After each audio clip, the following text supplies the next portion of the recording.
en la que hemos demostrado y seguimos demostrando y vamos a seguir demostrando la importancia de la participación de un fisioterapeuta en un área crítica. Por eso es que cuando empecé a preparar el tema, encontré esta foto antigua del Hospital Rebagliati. Bueno, no soy tan antiguo tampoco, pero antes se veía así. Y en los años más recientes, bueno, ya cambió hasta el color, ¿no? Y algunos detalles, algunos edificios han ido rodeando nuestro hospital, ha crecido mucho. Y así como ha crecido físicamente, ha crecido también en la parte intelectual y profesional. A ver. Bien, estamos entonces en el Congreso Internacional de Neurocríticos, donde estamos participando los fisioterapeutas. Y ahora, el tema es importancia de los indicadores del Winning en la evaluación de los pacientes neurocríticos. Cuando yo empecé a trabajar en una unidad de cuidados intensivos, esto de participar en la evaluación del destete era una cosa que hasta el mismo personal de la UCI no tenía una idea clara cómo hacerlo. Se hacía mucho motivado por la clínica, por la experiencia del manejo diario, y lo hacía el médico intensivista. Gradualmente, conforme fuimos participando en el tratamiento de los pacientes en cuidados intensivos, específicamente desde la perspectiva del movimiento, fue que se empezó a solicitar la opinión del fisioterapeuta respecto a cómo evoluciona desde el punto de vista de la fuerza un paciente que está en ventilación mecánica.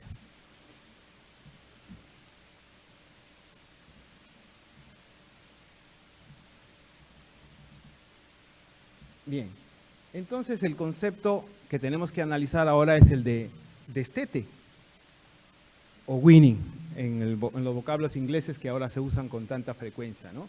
El destete tiene que ver con la desconexión de un paciente postrado y sometido a ventilación mecánica a la desconexión de este aparato que le da una serie de ayudas. ¿Cómo lograr esa desconexión? Eso es lo que vamos a ir analizando. Para entrar en contexto, es importante que nosotros recordemos un poco qué condiciones llevan a que un paciente, una persona, requiera de ventilación mecánica. Bien, como resumen podemos decir que cualquier noxa, cualquier agresión contra el organismo, ya sea sepsis, traumatismos, grandes quemaduras, pancreatitis, grandes cirugías, pueden condicionar una serie de respuestas inflamatorias que van a tener una serie de desempeños a nivel del sistema inmunológico, que van a estar mediadas por factores humorales y una diversidad de células que se tienen que reproducir para poder responder a las agresiones. Es en esta circunstancia de la respuesta del organismo ante las agresiones severas o graves que se manifiesta algo que se llama o que se ha denominado una respuesta inflamatoria inadecuada. ¿Qué es esta respuesta inflamatoria inadecuada?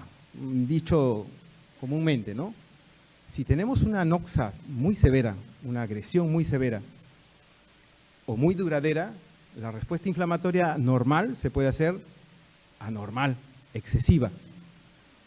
Si la persona que es atacada, agredida por cualquiera de las cosas mencionadas antes, tiene características propias en su organismo a nivel celular, también puede ser que tenga respuestas inadecuadas de índole inflamatoria.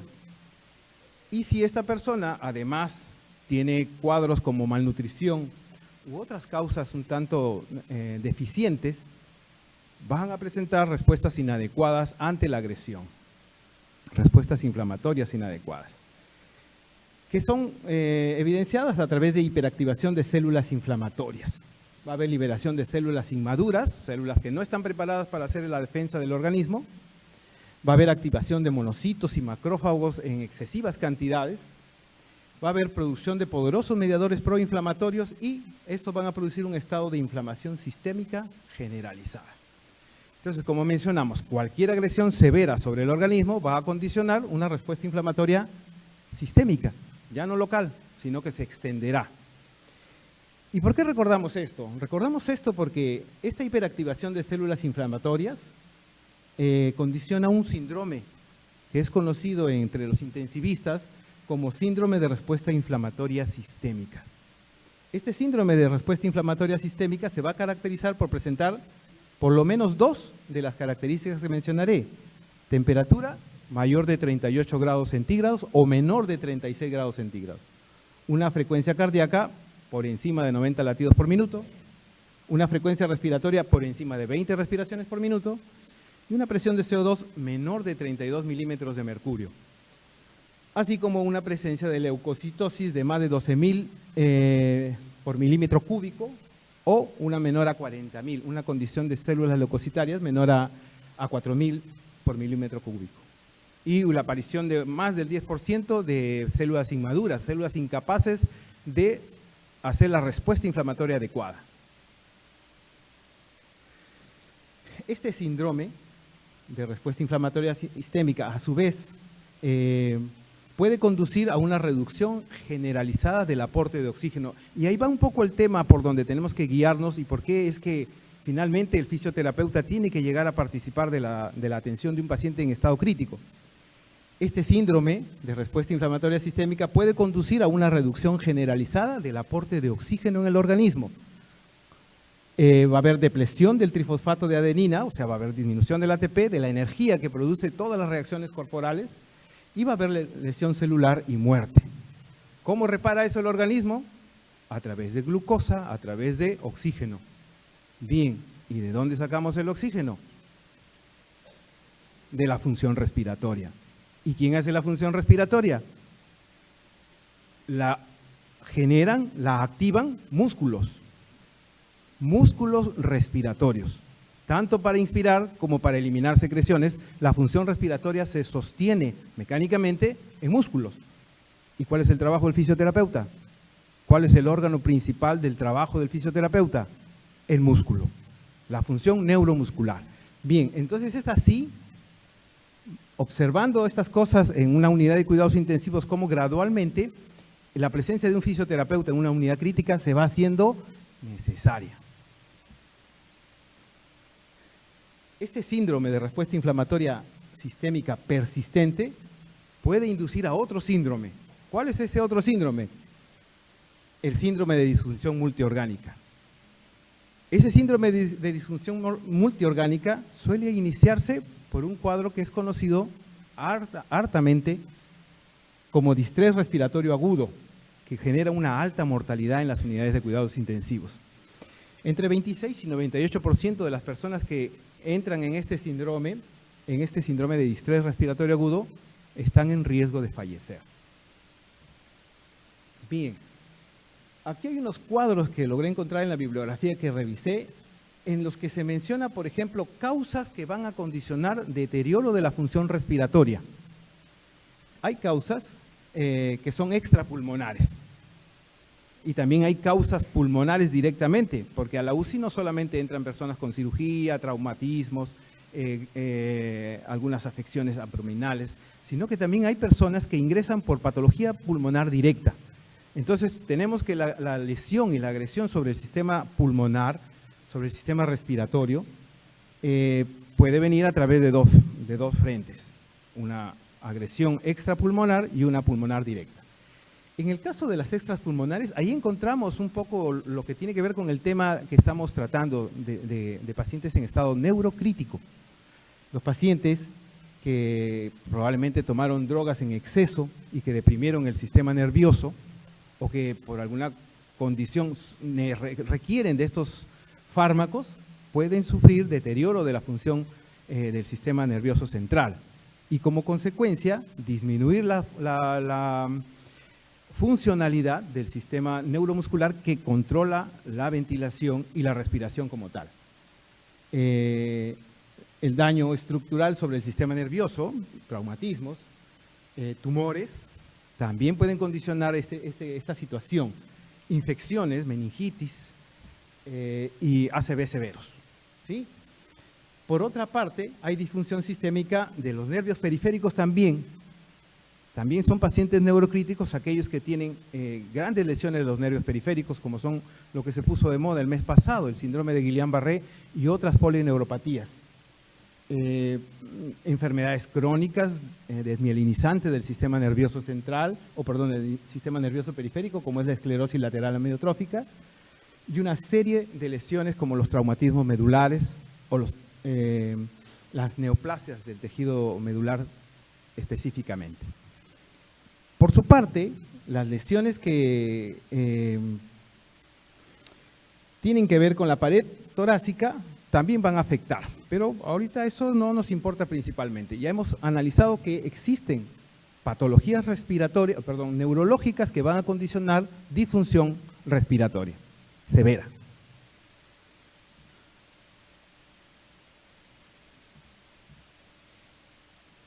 Bien, estas disfunciones respiratorias pueden conllevar a hipoxemia o a hipercapnia, pero el trabajo médico intensivista es el que se encarga de estas funciones principalmente. Vamos a ir dirigiéndonos un poco más directamente al tema que nos atañe.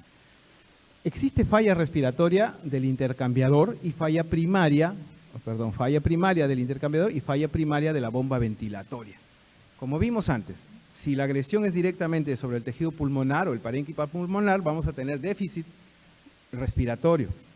Y si la agresión es a la bomba ventilatoria, también vamos a tener déficit respiratorio. ¿Sí?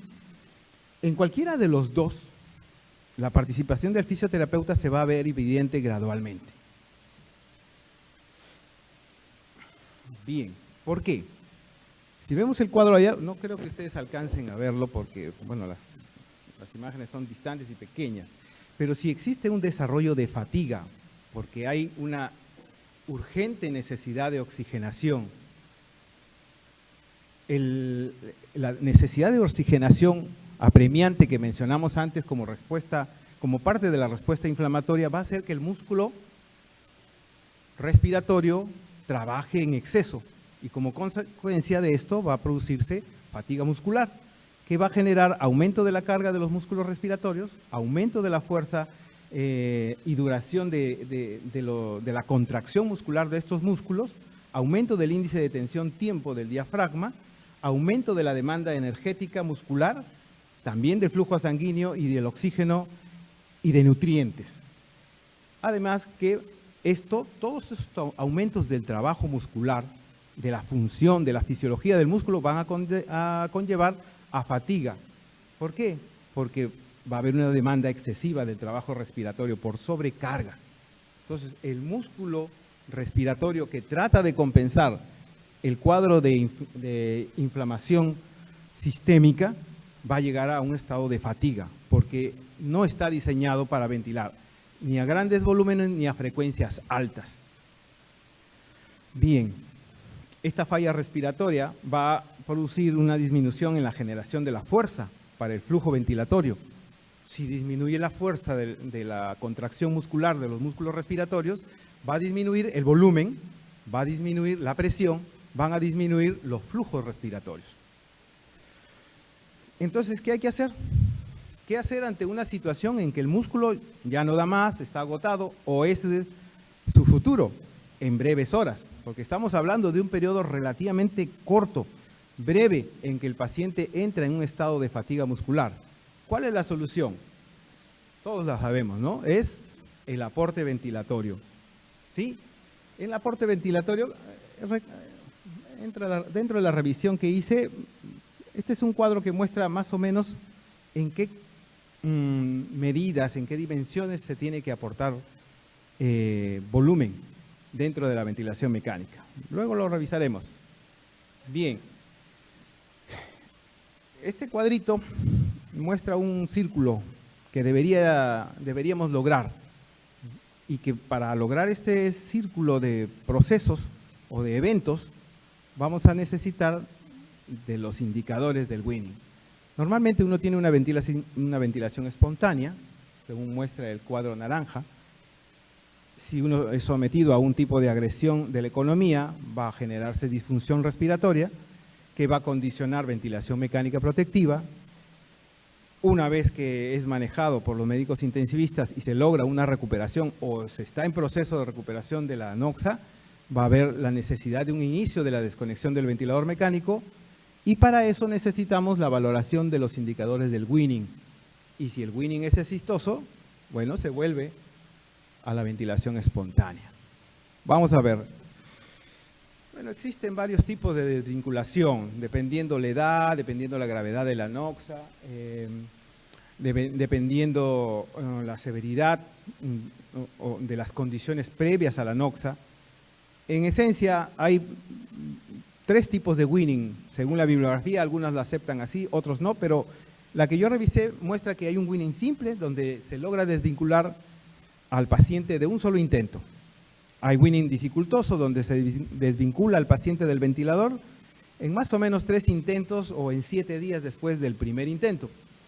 Y el winning prolongado, que son aquellos pacientes que requieren logran una desvinculación después de más de 3 intentos o en más de 7 días del primer intento. Y yo trabajo en el segundo piso de este hospital, en la unidad de cuidados intensivos 1. En esta unidad existe una unidad o una subunidad de terapia respiratoria, donde trabaja un médico intensivista y un equipo de enfermera y técnica. Junto a ellos, el médico rehabilitador y el fisioterapeuta, que lamentablemente es uno solamente para un piso de 24 camas, trabajamos en conjunto y hacemos las evaluaciones. El responsable de hacer directamente las evaluaciones diariamente es el fisioterapeuta. Se le ha dado esta responsabilidad a fin de que pueda informar al médico asistente y a la unidad de terapia respiratoria sobre los avances o la evolución del paciente en el aspecto respiratorio. Muy bien. Entonces, recordando, el destete de ventilación mecánica o winning es la liberación del ventilador y del soporte mecánico que éste le ofrece. Y la otra parte que corresponde al destete, finalmente, si es que lo de arriba es exitoso, lo que se va a buscar es la remoción de la vía aérea, de la vía aérea artificial, la extubación. Muy bien. Existen índices en general, hay muchos índices, existen muchas formas de evaluar y valorar. Hay los que son los que se usaban antes, ¿no? Los índices subjetivos. Uno mira al paciente, observa, ¿qué va a observar? Si tiene taquipnia, si tiene diaforesis, si está estable hemodinámicamente, si tiene delirio o hay otros signos de aumento de trabajo respiratorio. Eso es lo subjetivo, lo visual, lo obvio que podemos ver.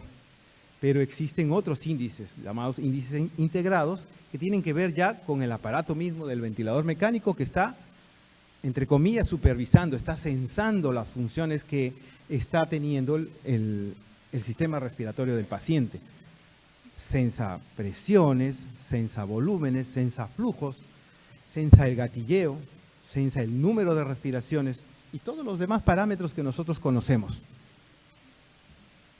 Bien, a ver, vamos a ver si funciona este videíto.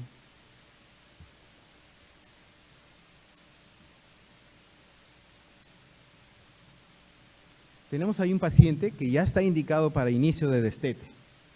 Entonces lo que nosotros hacemos es primero observar cómo está el paciente. Está aparentemente descansado, ¿sí? Parece que se paró. Y luego tenemos que monitorizar así, a simple vista, la condición en la que están los parámetros ventilatorios y los parámetros hemodinámicos. Vamos a ver. Creo que se quedó.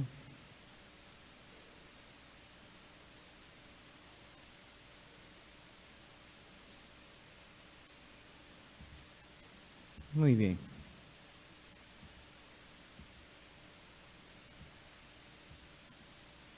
Muy bien. ¿Qué son los indicadores? ¿Qué son? ¿A qué nos referimos con indicadores del winning? Bueno, la mayoría que trabaja acá o asumo que la mayoría trabajamos en la unidad de cuidados intensivos, o por lo menos tenemos intención de trabajar en esto, conocemos que existen estos estos indicadores. Son parámetros ventilatorios que están relacionados con el análisis de la función, tanto mecánica como respiratoria. Sobre todo mecánica. Sirven de predictores del éxito o fracaso. Según los valores que obtengamos en estas mediciones o estos indicadores, nosotros vamos a poder decir, este paciente va a tener éxito, va a salir del ventilador, va a ser extubado y no va a regresar. Pero también puede ser que nos diga, este paciente no está en condiciones de ser desconectado del ventilador y menos de ser extubado. Estos indicadores también tienen como característica que son numéricos y están delimitados por rangos fisiológicos estudiados previamente, ya estudiados por la fisiología.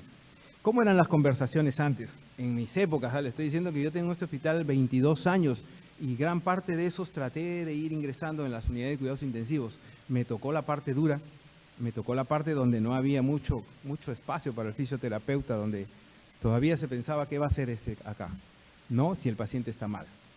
Pero con el tiempo uno va ganando espacio y confianza, y los profesionales de las unidades de cuidados intensivos empiezan a ver que hay un valor, aunque a veces el mismo fisioterapeuta, me refiero a mí, no sabe bien por qué está teniendo éxito en su desempeño como fisioterapeuta, porque la mentalidad del fisioterapeuta de hace 10 o 15 años atrás era de activar al paciente, que es lo que hace un fisioterapeuta en general: moverlo, despertarlo, hacer que se mueva activamente, sacarlo de una posición postrada, en la medida de lo posible verticalizarlo y, si es posible, hacerlo caminar.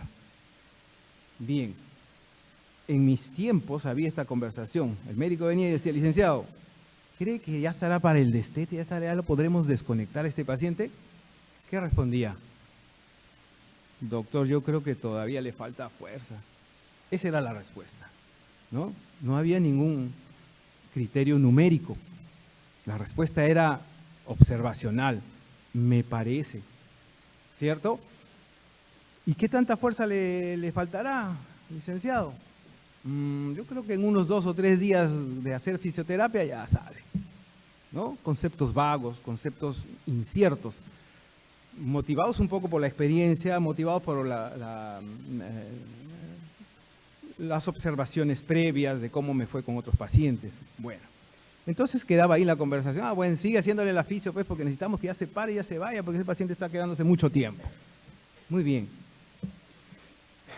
¿Qué hay que tener en cuenta ahora para dar una opinión sobre si el paciente está o no en condiciones de ser desconectado del ventilador?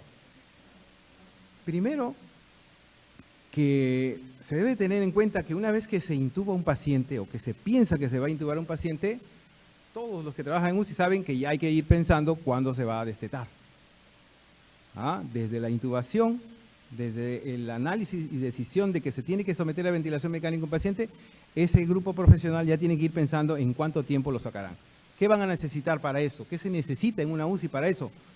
La formación de un equipo entrenado multidisciplinario. Médicos, fisioterapeutas, enfermeras, todos abocados a que el paciente logre salir del ventilador. ¿Qué involucra? La valoración. Van a ser opiniones sesgadas, opiniones de a que a mí me parece, yo creo. No, tienen que ser opiniones basadas en valoraciones y medición de parámetros. Muy bien. Este diagrama muestra cómo que desde hace ya muchos años, no es un concepto nuevo esto de evaluar, existe un proceso de desconexión. Si el motivo, ¿qué decía este diagrama? Decía que si el motivo por el cual se intubó a un paciente, se sometió a ventilación mecánica a un paciente, ya ha mejorado, o ya solucionó, o está en vías de hacerlo, se puede empezar una evaluación diaria de criterios de destete o de desconexión de la ventilación mecánica. ¿Quién estudió eso? Elí y colaboradores en el año 96. Miren, hace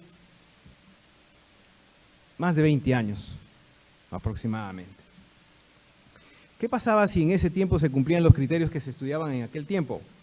Si cumplía, se hacía medición de predictores y de tolerancia respiratoria espontánea, que es lo que conocemos ahora como el índice de Tobin, y si no cumplía, el paciente tenía que seguir en ventilación mecánica y una evaluación diaria, a ver si ya mejoró el estado hemodinámico, si mejoró la frecuencia respiratoria, si mejoró la fiebre y otros factores.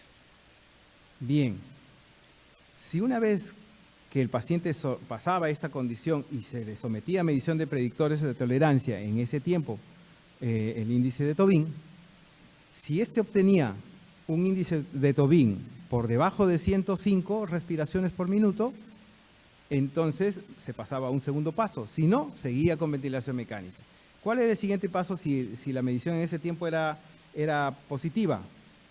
se hacía una prueba de expiración espontánea. ¿Qué era la prueba de expiración espontánea? Le sacaban el ventilador y le conectaban un tubo en T con oxígeno, ¿sí? O se le sometía a una presión de soporte de 7 centímetros de agua. ¿Por cuánto tiempo? Por aproximadamente 30 minutos. ¿Quién estudió esto? Esteban y colaboradores en el año 97 y después en el año 99. Y ellos dijeron que esto iba bien.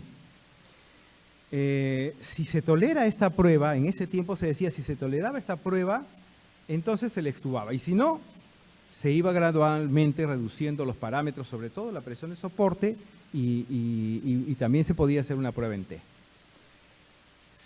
Si se toleraba la prueba, los investigadores que acompañaban a Brochard en el año 94 y el 95 decidieron que si las pruebas eran positivas, había que extubar al paciente. Muy bien.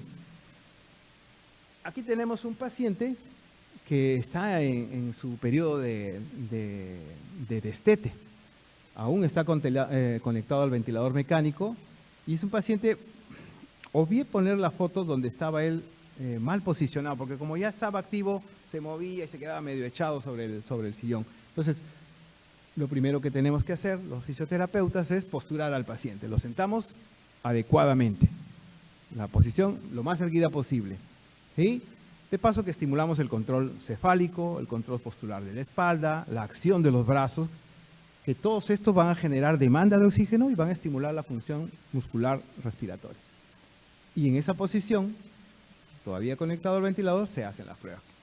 ¿Qué condiciones debe tener? Como ya mencionamos antes, que deba estar resuelta o en vías de solución la enfermedad causante de la insuficiencia respiratoria. Bien. Se va a evaluar, se evaluará la función respiratoria, las funciones hemodinámicas, la temperatura, la hemoglobina es importante y sobre todo el nivel de conciencia. En la evaluación respiratoria, ¿qué se va a hacer? Se observará si el paciente tiene un PAFI mayor a 150, si tiene una saturación mayor de 90, si tiene un FiO2 menor a 40% y si él tolera ventilar con un PIP de 5 centímetros de agua, un PEP. Muy bien, hemodinámicamente debe haber ausencia de hipotensión significativa, el uso de fármacos debe estar suprimido o administrado en muy bajas dosis, como de 5 microgramos por kilogramo por minuto. El paciente debe tener una temperatura menor de 38 grados centígrados y su hemoglobina debe ser mayor a 8 grados por decilitro. Y el nivel de conciencia debe estar por encima de 8 en la escala de Glasgow. De preferencia más, 10. El hecho es que el paciente pueda cooperar, pero si el paciente es un paciente con daño craneal y no está muy consciente, con que esté mayor de 8 va a ayudar bastante. Muy bien, ¿qué indicadores? Existen una variedad, como les mencioné. El volumen de presión sobre el volumen sobre presión de meseta medida al final de la inspiración, que debe ser mayor de 20 litros por centímetro de agua, la presión de oclusión de la vía aérea, que debe ser mayor de menos 2 centímetros de agua, la capacidad vital entre 65 y 75 mililitros por kilogramo de peso ideal, el volumen corriente de 6 a 8 mililitros, y así tenemos una serie de parámetros. ¿De cuál nos ocupamos nosotros en la UTR del segundo piso? Para abreviar, porque ya me parece que el tiempo me ha quedado corto, vamos a pasar. Analizamos estos 4 parámetros. Presión de oclusión de la vía aérea, índice de respiración rápida superficial, fuerza inspiratoria máxima, flujo pico inspiratorio. El último lo vamos a dejar para después como un comentario. Pero evaluamos estos 4 aspectos. ¿Cómo logramos la evaluación? En primer lugar, vamos tratando de entender qué es la presión de oclusión de la vía aérea.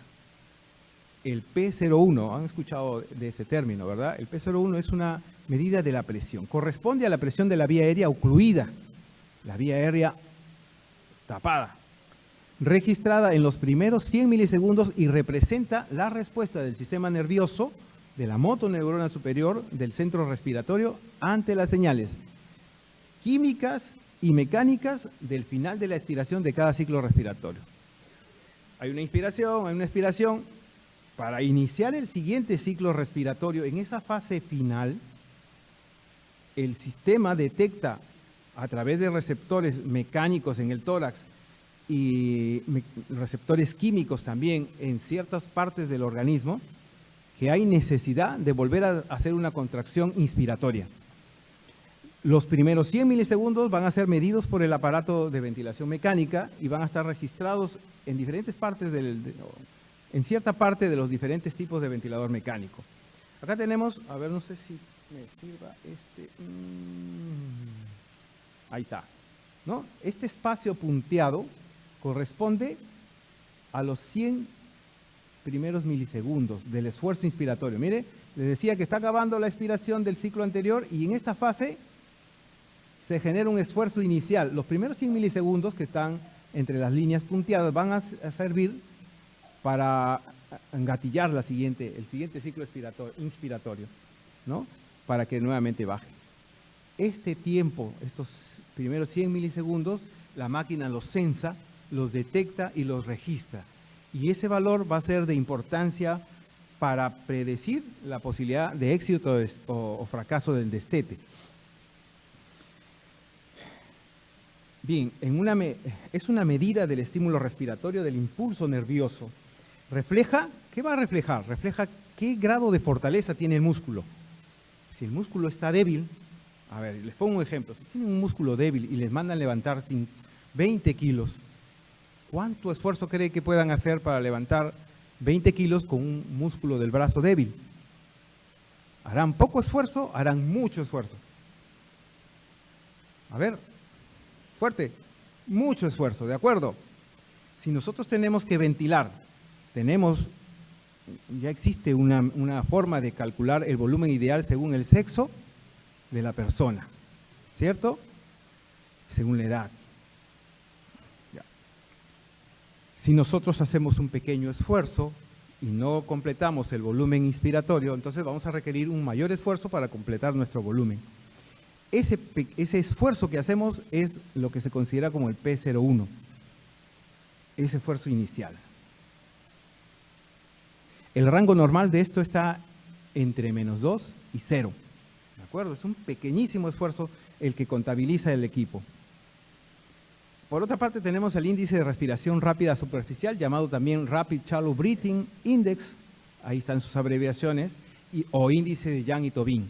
Este índice representa el cociente, la división entre la frecuencia respiratoria y el volumen corriente en litros. Este índice, según diferentes investigadores, debe ser menor de 60, presenta un bajo riesgo de fracaso. Y si es mayor de 105, tiene un moderado a alto riesgo de fracaso. Muy bien, acá había unos cuadros. Vamos a mostrar, a ver si se pueden ver estos videitos.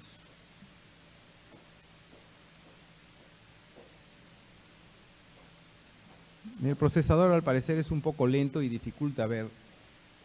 Este es un modelo maquette donde nosotros, bueno, es lento el proceso, ¿no? Pero acá estoy yo viendo dónde podemos encontrar estos dos valores mencionados previamente. Si presionamos en ese ángulo inferior derecho de la pantalla, no va a avanzar más. Si presionamos 2 veces, vamos a encontrar hacia el final, registrado ya que la máquina lo sensa. Cada vez que cicla, la máquina sensa el P01 y el índice de Tobin. Y aparece, no hay necesidad de hacer ningún cálculo. Entonces, eso nosotros lo registramos en una hoja, una ficha que tenemos. Registramos esos dos valores. Bueno, los videos no van a servir de mucho al parecer. Este es otro modelo donde también podemos encontrar estos valores. Voy a tener que pasar porque ya es la segunda vez que me están pasando la voz que me pasé de tiempo. Así que vamos a cortarlo un poco. Ya, muy bien.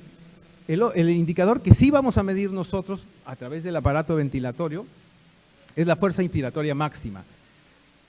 En los ventiladores que según la UCI donde trabajen y el tipo de ventilador que tienen, van a tener que averiguar cómo se puede hacer la oclusión de la fase expiratoria para lograr que el paciente durante ese periodo de oclusión que se hace a través de un botón, en un programa que ya está establecido en el ventilador, se presiona el botón. En algunos equipos solamente esta oclusión de la fase expiratoria dura 10 segundos, pero en maquette, por ejemplo, puede durar hasta 30 segundos, lo cual conviene porque la respuesta suele la respuesta que genera el sistema nervioso para generar un estímulo intenso, porque lo que vamos a buscar con la fuerza inspiratoria máxima es el máximo esfuerzo que logra el paciente con sus músculos para lograr un volumen, el máximo volumen de aire que éste pueda. Se le da una instrucción al paciente, se le da pautas de qué es lo que va a hacer, se le explica que tiene que tomar aire profundamente y soltar el aire y otra vez jalarlo y otra vez jalarlo, ¿sí? El examen, la prueba, la valoración debe ser consciente, el paciente debe ayudar. Entonces se ocluye la vía, el flujo expiratorio y el paciente tiene que hacer su inspiración máxima. El aparato, a ver, vamos a ver si hay una gráfica que me permita explicar un poquito.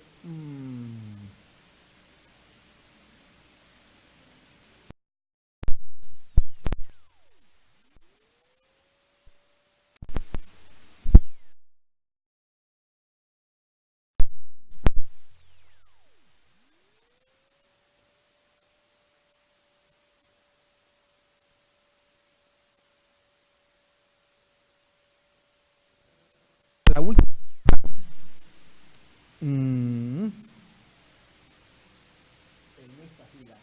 ¿No? Esta es la presión en centímetros de agua. Tiene un PIP que puede ser de 5 para arriba, ¿no? La presión positiva al final de la expiración, y tiene un pequeño gatilleo que es donde se registra el P01. Cuando nosotros le pedimos al paciente que haga, o le bloqueamos a través de este botón que se encuentra acá, bloqueamos la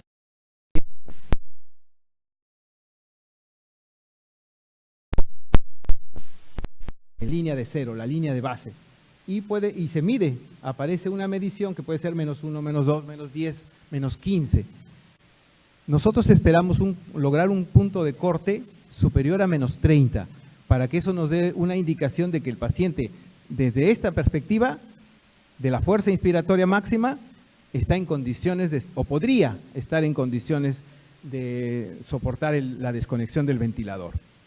No valoramos un solo parámetro, valoramos esos 4 de lo que estamos haciendo en la unidad de terapia respiratoria en el segundo piso.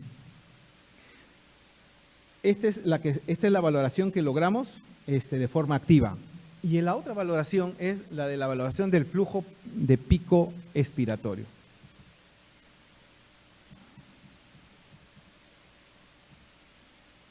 ¿Qué es la valoración de flujo pico expiratorio? Lamentablemente los videos no se van a poder ver.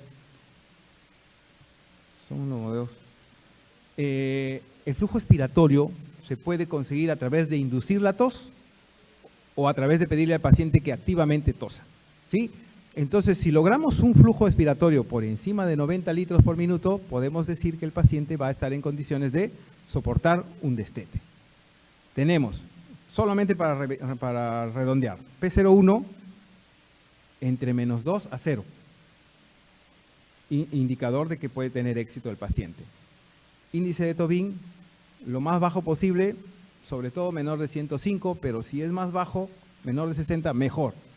Quiere decir que el paciente no está hiperventilando y que está logrando volúmenes adecuados con una frecuencia respiratoria baja. Presión inspiratoria máxima debe ser por encima de -30, ¿sí? Centímetros de agua de esfuerzo. Y el flujo expiratorio por debajo o por encima de 90 litros por minuto. Si nosotros encontramos que el paciente está clínicamente evolucionando positivamente y logramos parámetros con esos puntos de corte, entonces podemos decir que el paciente puede progresar hacia un winning exitoso. Si no estuviera, entonces eso también nos guía a nosotros para poder establecer un programa de ejercicios adecuados para que el paciente logre las mejoras de las fuerzas que están fallando.